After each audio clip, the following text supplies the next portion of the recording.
Asra jonim, asra jurur. O'zingiz asrang. Ha, qayerga? Aya shu keliningiz to'lg'oq tutyapti-da, hali radonga olib borayotgandim. 5 oylikdan kim tug'ibdi?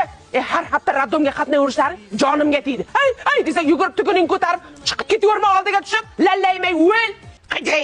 Asra jonim. Belim.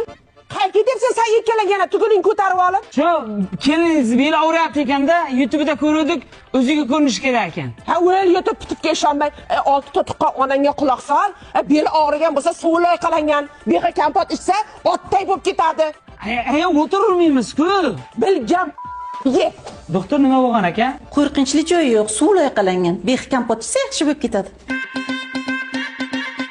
Kelin, choy qo'ying.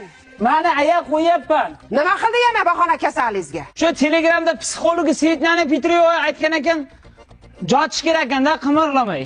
Bizlar ham tuqqanmiz, anqonglamay, kir yuvib, qorni suvga kirdi, chayqab olib, tandir non yopib ketganmiz, siz qilmagan.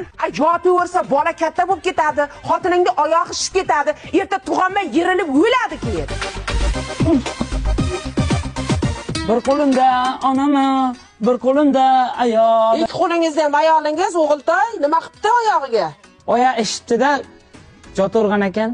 Kelin kelib qo'limdan ishimni oladi desam, o'g'limni olib qo'ydi-ku bu. Ehtiyot bo'ling. Kelavering siz ham.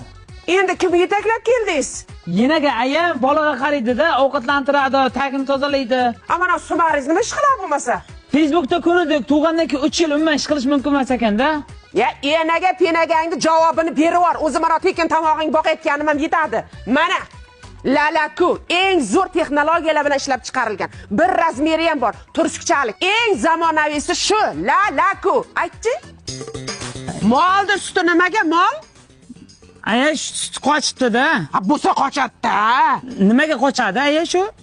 Yelena Petrovangizdan so'rang, YouTube'ingizdan so'rang. So'radi, ular sut qochgan joyigacha bilar ekan-da.